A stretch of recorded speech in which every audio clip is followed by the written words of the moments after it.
यह तथ्य अपने मन में अच्छी तरह बिठा ले, इसकी बार बार आवृत्ति करे कि मैं महान सौभाग्यशाली व्यक्तियों में हूं। अपने आप को बधाई दे कि मैं बिल्कुल ठीक समय पर और बिल्कुल ठीक स्थान पर पैदा हूं और मेरे पास करने के लिए निश्चित काम है जिसे और कोई नहीं कर सकता। तथा संसार का मैं सबसे सौभाग्यशाली व्यक्ति हूं कि मुझे यह मौका मिला है।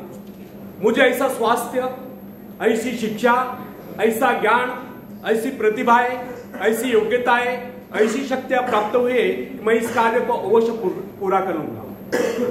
यदि तुम बेकार और निर्धन हो तो भी उठो, हृदय को उत्साह से पूर्ण करो, अभाव और गरीबी के प्रत्येक विचार को अपने मन से निकालकर बाहर कर दो। अपने मन में संपन्नता, समृद्धि, सब प्रकार की अच्छी चीजों के चित्र बनाओ। तुम्हारे लिए सब चीजें प्रस्तुत करने की सृष्टा की अर्थात सृष्टिकर्ता की अर्थात ईश्वर की सुनिश्चित योजना है। धर्म ग्रंथों को पढ़ो, उनमें ईश्वर की आज्ञा उल्लिखित है कि तुम गरीबी से अभागी या दुखी नहीं हो। इस बात का दावा करो क्योंकि यह परम सत्य है। तुम्हारा जन्म सिद्ध अधिकार है कि तुम सौभाग्यशाली हो, ऊर्जा से युक्त हो, संपन्न हो, महान शक्तिशाली हो। तुम्हें सफलता अवश्य मिलेगी। ऐसे विचार आते ही तुम सफल हो जाओ। जड़ प्रकृति की भला क्या मजाल कि वो मानव को रोक सके, उस मानव को जिसे ईश्वर ने अपने प्राकृतिक रूप से बनाया है। बार बार मनन करो और यह विश्वास रखो कि जिस सृष्टा ने, जिस सृष्टिकर्ता ने, जिस ईश्वर ने तुम्हारे मन में कुछ करने की, कुछ बनने की भावना रखी है, उसने इस महत्वाकांक्षा को पूर्ण करने की योग्यता भी दी। अपने इस योग्यता का लाभ उठाओ। जब तक तुम ऐसा नहीं करोगे तब तक कुछ नहीं होने वाला। एक टक अपने मन में देखो, एक टक अपने मन में झांको, देखो कि वहां पर क्या है। क्या ईश्वर ने तुम्हें अटूट शक्ति प्रदान नहीं की? यदि हाँ तो ये खामोशी क्यों? उठो, उठकर बैठो, बैठकर आगे बढ़ो, आगे बढ़कर दौड़ लगाओ, तब सब कुछ मिल जाएगा। ईश्वर ने रास्ता बना रखा है, उठकर रास्ते पर न चलो तो इसमें दोष किसका है? अवश्य हम दोषी हैं। संसार में कर्महीन मनुष्य आगे नहीं बढ़ पाता। संसार में सब कुछ है मगर ऐसे कर्महीनों के लिए कुछ भी नहीं। कर्महीन बनकर हम अपनी प्रगति को अवरुद्ध कर लेते हैं। हम अपने जीवन डोर काटते जाते हैं। हम अपने पैरों पर कुल्हाड़ी मारते हैं। ऐसा व्यवहार हमारी शक्तियों को भी मंद कर देता है। इनसे वांछित परिणाम प्राप्त करने वाली शक्तियों पर ह्रास होता है। भय और दुख व्यक्ति के कार्य सामर्थ्य को चूस लेते हैं।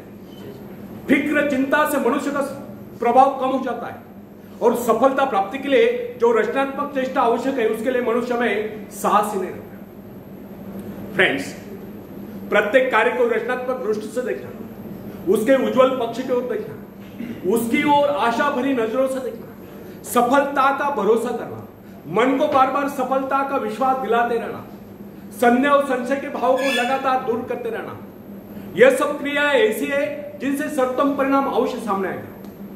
ऐसा पक्का यकीन करना है कि सच्चाई और अच्छे काम के अवश्य विजय। इस प्रकार का दृढ़ विश्वास रखना अच्छे कर्ता की निशानी है। ऐसे कर्ता की तो अवश्य विजय। फ्रेंड्स, संतुलन, स्वास्थ्य तथा सफलता ही वास्तविकता है।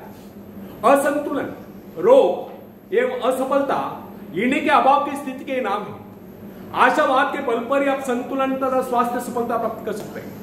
आशावाद ही भविष्य निर्माता है।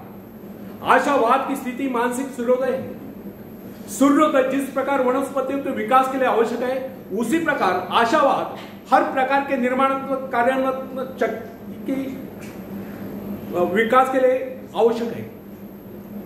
आशावाद से तमाम मानसिक योग्यता का विकास होता है, ठीक उसी तरह जैसे सूर्योदय के पश्चात पेड़ पौधों का विकास होता है। निराशावाद नकारात्मक है, निराशावाद ऋणात्मक है, निराशावाद घोर नरक है। या मनुष्य की समस्त शक्तियां, सारी योग्यताएं भंग हो जाती है और विकास रुक जाता है। जिन्हें चौर निराशा दिखाई देती है, उन्हें कुछ दिखाई नहीं देता, उनका तो भविष्य ही अंधकार में होता है। फ्रेंड्स, एक बात की आप अपने मन में गांठ बांध ले कि परिस्थिति वो किस कारण आप कितने निर्धन क्यों न हो, आप भविष्य में धनाढ्य बनने की आशा कर सकते हैं। यदि आपका दृढ़ विश्वास है कि आप अपनी गिरी पड़ी दीनहीन अवस्था को दूर कर विपुल धन संपत्ति के स्वामी बनेंगे, तो आप अपने विचारों की दरिद्रता को त्याग दीजिए। आप अपने मन में उन विचारों को धारण कीजिए जिनमें सौंदर्य है, प्रसन्नता है, हर्ष है, आनंद है। यदि आपकी महत्वाकांक्षा सर्वथा उज्जवल है और उसकी रूपरेखा आपके मन में बिल्कुल साफ है, तो आप अपने लक्ष्य पर अपनी दृष्टि जमा दीजिए और अपनी संपूर्ण योग्यता को उसी की प्राप्ति के लिए लगा दीजिए। तब आपकी उपलब्धि अवश्य महत्वपूर्ण होगी।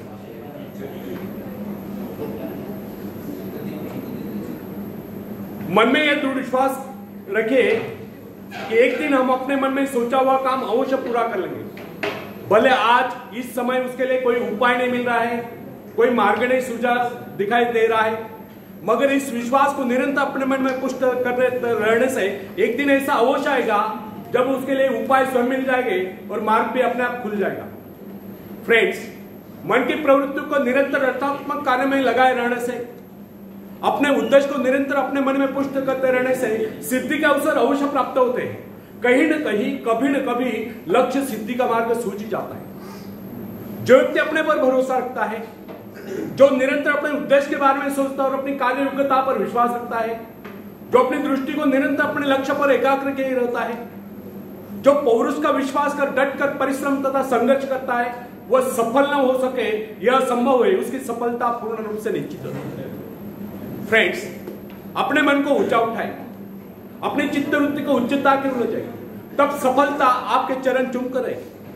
आप यह विश्वास अपने मन में जगा रखिए।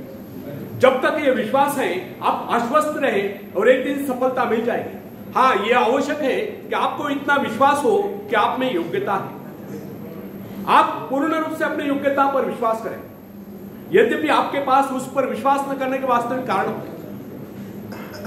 किसी व्यक्ति में योग्यता भले ही साधारण हो, पर उसके साथ आक्रामक आत्मविश्वास हो, वो संसार में विशिष्ट बन जाता है और ज्यादा कार्य कर पाता है। फ्रेंड्स,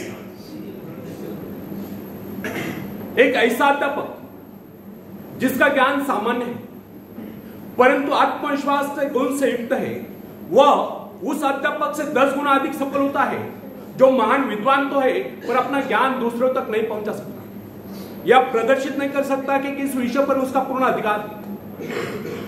आदर्श से दृष्टि से यह अत्यंत अन्याय संगत है, पर दुनिया में वास्तव में होता ही। इस पर एक ही इलाज है, जो व्यक्ति वास्तव में योग्य हो वो अपने भीतर ऐसा आत्मविश्वास पैदा करे कि दूसरे लोगों को भी प्रभावित कर सके।